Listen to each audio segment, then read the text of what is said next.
চলছে দুর্গার বাপের বাড়ি আসার প্রস্তুতি।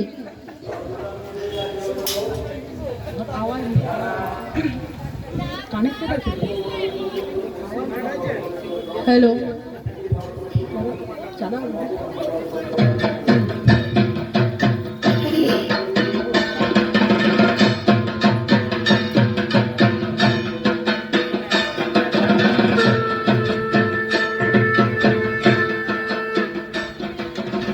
প্রতি বছরের মতো মা দুর্গা ছেলে মেয়েদের নিয়ে এবারও 4 দিনের জন্য আগামীকাল যাবেন বাপের বাড়ি। চলছে তারই প্রস্তুতি, কিন্তু বাবা ভোলা মহেশ্বর তো আর যাবেন না। তাই মা আজ বাবার জন্য কদিনের রান্না করে ফ্রিজে রেখে দেবেন। সেই কারণে রান্নাঘরে কানে হেডফোন গুঁজে ভারী ব্যস্ত তিনি। হঠাৎ ছেলে মেয়েদের তাড়া দেয়। কই রে তোরা সব? লাগেজ ঠাগেজ গুছিয়ে রেডি? আগামীকাল তো ভোর ভোর বেরোতে হবে নাকি? নইলে তো সময় মতো পৌঁছতে পারবো না। ওদিকে মা তো বারবার ফোন করেই চলেছে। কি হলো রে? কেউ কোনো কথা বলছিস না কেন? নাকি কানে যাচ্ছে না আমার কথা? হ্যাঁ বলি, কি করে সাড়া দেবে তোমার ছেলে মেয়েরা? বাড়িতে কি আছে কেউ? সব তো বেরিয়েছে। কি বললে? বদমাইশগুলো বাড়ি নেই? কোথায় গেছে সব? যাবার সময় আমাকে একবার বলেও গেল না। ফিরুক একবার, সব কটাকে দেখাচ্ছি মজা। সব লায়েক হয়েছে না? আরে শোনো শোনো, ওদের কোনো দোষ নেই। তোমাকে বলেই ওরা বেরিয়েছে, তুমি শুনবে কি করে? তখন তুমি তো কানে হেডফোন গুঁজে বান্ধবীর সঙ্গে গল্পে মশগুল ছিলে। ওই তো তোমার কাজ। শোনো, খবরদার বলছি, বাজে কথা বকো না তো। এছাড়া আমার আর কোনো কাজ নেই নাকি? বলি, রান্না বান্না ঘর সংসারের সব কাজ কে করে শুনি? ও পাড়ার ওই খেন্তি বুড়ি। বলতে বলতেই লক্ষ্মী, সড়ক, কেতো, গনু হই হই করে ঘরে ঢুকলো। কোথায় গিয়েছিলি শুনি? হ্যাঁ, ওই লক্ষ্মী, তুই বল তো কোথায় গিয়েছিলিস সব? সে তো আমরা অনেক জায়গায় গিয়েছিলাম। প্রথমে একসাথে সবাই গেলাম শপিং মলে। সেখানে যে যার পছন্দ মতো ড্রেস কিনে তারপর আমি আর লঘু গেলাম পার্লারে। ফেসিয়াল করালাম, হেয়ার সেটিং করালাম, আর ভাইয়েরা গেল জুতো কিনতে। সেখান থেকে একসাথে সবাই রেস্টুরেন্টে খেয়ে টাকার ধ্বংস করে বাড়ি ফিরলি কি? তাই তো, যত সব। মা দেখো দেখো, আমার আর লকুর হেয়ার স্টাইলটা কি দারুণ হয়েছে না? আর আমাদের ড্রেসগুলো দেখা মাকে। মা দেখো, আমার জিন্স আর টপটা কি সুন্দর, তাই না? এবার দিদির লেহেঙ্গাটা দেখো, ওয়াও, কি ভীষণ সুন্দর। ওটা আমারও ভারী পছন্দ হয়েছিল। কিন্তু হলে কি হবে, মলে তো লেহেঙ্গা ওই একটাই হয়েছিল। কিন্তু ভাবলাম দিদিই নিক, পরবো তো সেই দুজনে ঘুরিয়ে ফিরিয়ে।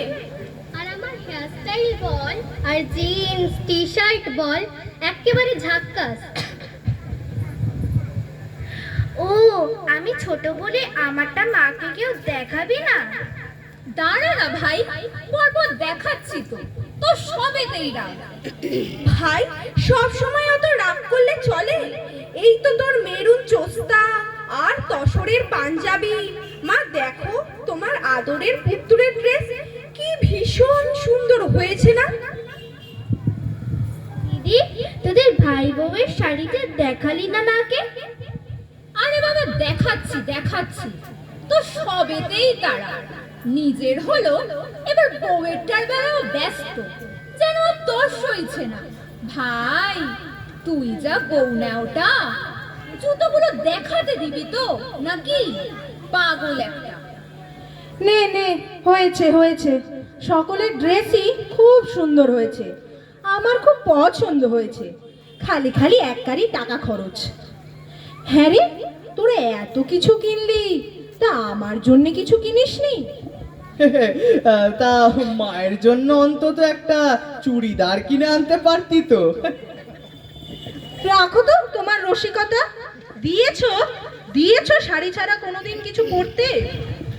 জানো লক্ষুর মা, যতই রসিকতা করি না কেন আমার কেমন যেন ভয় ভয় করছে। কিসের জন্য ভয় করছে শুনি? এই যে তুমি ছেলে মেয়েদের নিয়ে একা একা বাপের বাড়ি যাচ্ছ, আমি থাকবো না সঙ্গে, তার উপর আমাদের মেয়ে দুটো তো বড় হয়ে গেছে না। আজকাল মর্তের যা অবস্থা, মেয়েদের নিয়ে পথে চলাটাই বিষম বিপদের। তোমার সবসময় যত অলক্ষণে কথা। দেখো কিচ্ছু হবে না তোমার মেয়েদের, অত চিন্তা করো না তো। কিছু না হলেই ভালো। তোমরা পৌঁছে ফোন করো, না হলে আমি খুব চিন্তায় থাকবো। আচ্ছা বাবা আচ্ছা।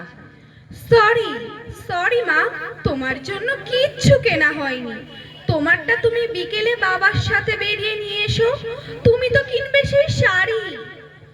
সত্যি বলতে কি জানিস, আমারও মর্তের মায়েদের মতো চুড়িদার, টপ, লেগিংস, কুর্তি পরে যেতে ইচ্ছে করে, ঘুরে বেড়াতে ইচ্ছে করে, কিন্তু তোমাদের যা বাবা, দেবে আমাকে ওসব পরতে? তা তোমার যা খুশি তাই পড়ো না, কে বারণ করেছে? হ্যাঁ, পারবে পারবে ওই 10 হাতে জামা গলাতে একেবারে লেজে গোবরে হয়ে যাবে। হ্যাঁ। এমন সময় মর্ত থেকে মা মেনকার ফোন আসে।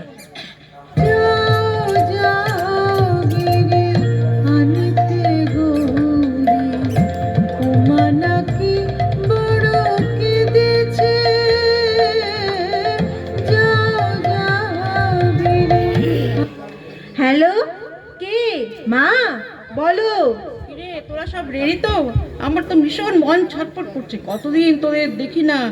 তোর বাবা তো কেবলই বলছে কখন আসবে কখন আসবে, আর তোর মেয়ে দুটো যা স্বাধীনে হয়েছে, ওদের শাস্তেই তো দিন কাবার হয়ে যাবে। ও মা, তোমরা অত চিন্তা করো না তো, আমরা ঠিক সময় মতো পৌঁছে যাব। সাবধানে আসিস, দাদু ভাইরা যা দুষ্টু, এতটা পথ আসবি, যা ওদের সাবধানে আনিস। রাখি কেমন? ওদিকে আবার সৃষ্টির কাজ করে আছে। হ্যাঁ হ্যাঁ, রাখো রাখো, আমরাও তৈরি হইনি। মা কিন্তু তাড়া দিতে শুরু করেছে। এখন গল্প গুজব ছেড়ে চটপট সব তৈরি হয়ে নাও তো। জানো তো মা, মর্তবাসীর অদ্ভুতুরে কাণ্ড কারখানা দেখে মামা বাড়িতে যেতেই আমার ভালো লাগে না। তার বলতে কেবল দিদা দাদু কষ্ট পাবে তাই। আমারও তো তোদের মতোই অবস্থা, একটুও ভালো লাগে না মর্তে যেতে। বেশ কয়েক বছর ধরে